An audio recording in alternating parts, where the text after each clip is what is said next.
How's it going, YouTube? Welcome to Upside DIY. So right here, I'm trying to get off this glue. It's really strong, industrial, commercial, whatever you want to call it. It's kind of like really hard cement glue or something that they use on these stickers. So what I'm trying to do is trying to soak in some laundry detergent to help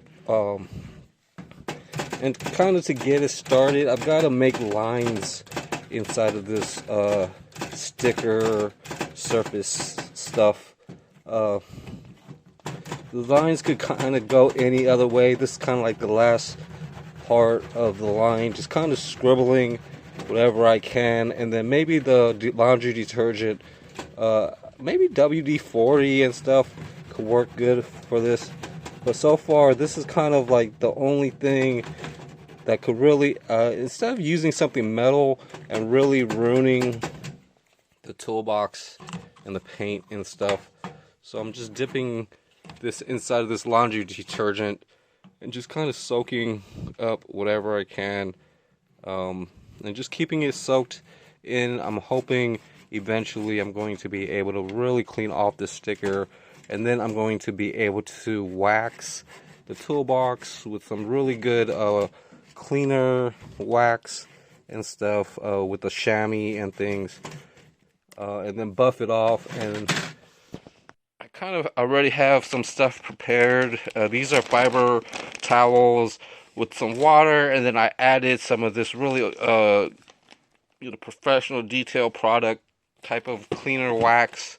And there's two microfiber cloths in there. You can find them anywhere. Wash it off, and I've got them inside of a pretty strong Ziploc bag. I might add another layer of protection, but I'm gonna keep being able to reuse this and wax a lot of surfaces. So that's what I'm kind of working on right now. As soon as I could get this sticker peeled off and things like that, and all traces of it removed, it's pretty much finished up.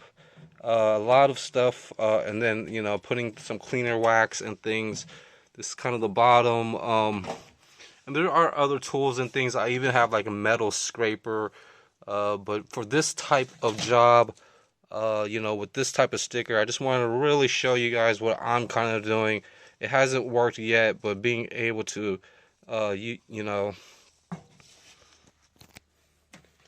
have a nice scraper, plastic scraper, and things like that. Hopefully, and I also have some filter floss and things. But yeah, that's kind of my idea to try to remove this. So that's kind of like the first thing that I'm doing. As often as possible. It may take a few tries, but once that's cleaned up, I'm going to try to probably use that for a real clean touch-up paint. Touch-up, detail. That whole toolbox right there is can be used mainly for another video. Once it's cleaned up, I may build pretty much a toolbox shelf, having maybe 2 or 3 toolboxes of the same type of size and things. It makes it easier if I had a shelf for some of these toolboxes that I'm color coding and things. There's drills and knowing what's inside of these toolboxes. I'm gonna make a shelf so I could pretty much take the middle or the bottom one out without any problems, and then refixing and cleaning up these toolboxes are pretty cool for me too. So other DIYs that I have are just painting boxes. Like there's some boxes back there that I'm going to try to paint. There's actually 3 boxes. Maybe I'll paint them all. I've got to clean up most of the stuff and put these pretty much. I have a bunch of jars right there, so I'm going to put a lot of these that I'm still sorting out. The ones with the covers are pretty much finished, but the ones sitting in front are going to go inside of the living room or the kitchen. So I'm busy sorting that stuff out, but at the same time I'm kind of busy painting in this area. I'm painting pretty much the tubes for my backpack. I'm gonna have pretty much have a camping backpack, and I want to try to put tubes on the side for my fishing poles. So I've got two of those, or I could just have two connected to each other, so I could carry maybe three fishing poles. But then I've got some boards and stuff, and there's another piece that isn't painted that goes with this, but it's painted at the bottom too and things. I got one coat. So yeah, there's four pieces up there. Those are 4x4s, and those are going to go with this larger board. Those two right there are turntables, and I might use a third piece of wood to connect to one, and then the other, and then it's going to be able to turn parts and things around and things like that. Hopefully to get some good wood for the turntables. I have most of the wood for my cutting saw, indoor cutting saw jig. So I've got pieces of wood right here. I'm going to put one piece towards the end, half hanging off that piece right there. That piece is going to go kind of in the middle, and it's going to slide anywhere on that surface to hold a piece of wood. And then I'm going to be able to, I actually need a third piece for the end part, and then have one sliding, and I should be able to make a cut on this side after I mount that piece of wood right there. That piece of wood goes there. And I also wanted to show you guys while I'm here, I touched up most of the or the skateboard's edge. It looks pretty good compared to the wood finish that they had. Really glad to. It looks more retro. The only thing I would add is probably some white, you know, wherever I can, to give the paint a little more 3D effect. And yeah, I might even clear coat it. So we know what that's for. That's for the turntables, but these other pieces of wood, and these are for camping, these tubes and things are for camping. This is for another turntable, and this is pretty much the paint bucket that I'm using. I'm mixing up.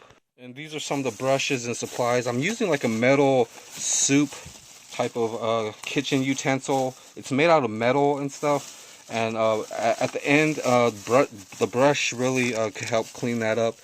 And I've got just the other brush, and I've got like a candy bag and things, trying to keep it. And you know, I got a Ziploc bag with another brush that I wanted to use, but it's just really worn out or just hardened up on me. But yeah, it's just a brush, but you know, I'm trying to get it. I've got to use some paint thinner and get it to soften up. It's like really hard. It's like hard as a rock right now. But these other brushes, and I also have a touch-up paint or a little small brush for the skateboard, which is this. And with this brush, I was able to, you know, for some drops, and like some of the drops that happened, I got to use some of this, some of that, and then I you know, pretty much touched up. This painted surface is kind of the bottom, and the water is going to try to go from the top to the bottom or whatnot. Maybe if I turn the board on the other side, I might have missed some stuff, but can't wait to pretty much. And this brush is protected with a piece of saran wrap, so I'm going to try to reuse that. Just make sure the bristles aren't too hard like the ones on my brushes. But having paint on it could really help soften it and bend it and stuff, just to get it ready to be reused. And yeah, pretty good. But yeah, back to whatever this is for, the middle part, the 4x4 pieces. There's basically 4 pieces, but I only have 3. It's basically going to connect with this plastic drawer. It's actually sitting on the back side, but yeah, I've got the metal tray, you know, with some wax cleaner on it, and I've got a special cloth to buff these things off. But yeah, just showing you guys.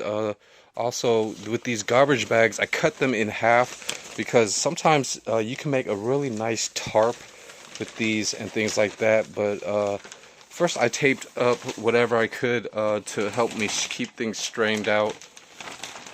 Like, I taped up pretty much most of whatever I could at the opening and things, keep things straightened out, and then I cut it in half. and then it's going to be able to help me collect a lot of sawdust and things. So that piece of board that I'm painting in there with the 4x4s is going to connect with this, and then this is going to help me connect with pretty much the board and the wood. You know, I could use a different piece of plastic. What's really important, because it's going to lay with the opening and pretty much protect whatever sawdust is flying towards the back and things. But yeah, I'm still working on stuff. But yeah, pretty much in there, and it's going to be covered up towards the back. And then the piece of wood and the 4x4 is going to be kind of right here, and I'm going to be able to cut them indoor and things. But take note of this garbage bag being cut in half, because the garbage bag cut in half is going to be able to make other foldable. So I got two pieces of wood right here. One of them's not in that good of condition, but one of them is. The thing is, yeah, if I put a hinge on this and then covered it kind of in plastic this way, I could really make something useful to help, you know, doing a lot of DIY stuff. You know, just unfolding it like with panels, and you know, so you know, keep in mind of the hinges. You know, I do have some hinges and stuff, and I could reuse those really nicely, and you know, just lay these boards so in the folding position, line up the hinge, and then I could pretty much have something really cool for DIY with just kind of like a folding dust collector. This is going to be able to fold out and basically contain a lot of dust that this you know, this random, or this, you know, DIY type of idea that I'm having for my skill saw. So yeah, just for really small cuts indoor, you know, going outdoor is actually a pretty good enough. And that's how I cut the wood that I'm painting too, is I did it outdoor, but if I had to do indoor, I'm kind of building something for that. And even painting indoor and stuff, you know, painting and cleaning and waxing a lot of stuff. You know, I'm sorting out a lot of my stuff, and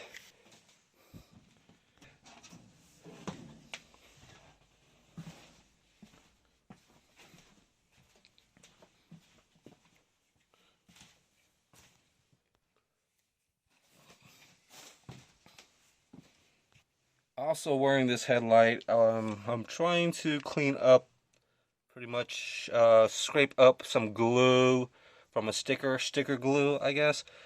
You know, I could also mix up some detergent and things. This is just a bottle that's going to be cleaned off, but I might just even use this stuff for that sticker. You know, if this detergent and degreaser doesn't work really good, and you know, I've got a kind of a funnel right system right here to help me fill this up, but this is going to help me use the toothbrush and scrub off any, you know, little spots and stuff, some spots. So with the headlamp and stuff, I could do so many DIY things, and even painting, like with this phone, it's not that much light.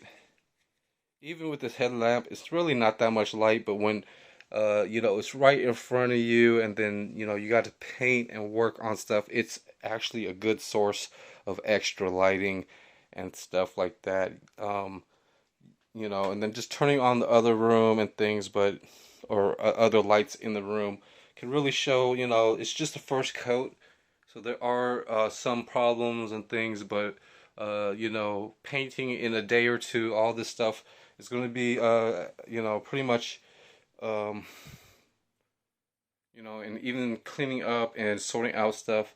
I'm going one by one, cleaning up and kind of trying to paint stuff. Like I could also show you guys a lot of this other stuff that I'm at, you know, features to sorting out this room. Is that bin right there, having all this stuff to sort in it. But yeah, working with the headlights, sorting out, painting, cleaning, pretty good value. You know, you could turn it off and stuff, and you know, having this tape around is helping me tape up the boxes and cleaning up and getting it ready to paint. So I'm going to be painting those boxes as soon as possible. So you can see I've taped all that. Most of it is, but I got to go through it again. That one, I could pretty much paint the bottom of that if I had to. So I kept that there just in case I had some extra paint. Alright, thanks for watching YouTube. I'll see you guys on the next Upside DIY. Have a nice day.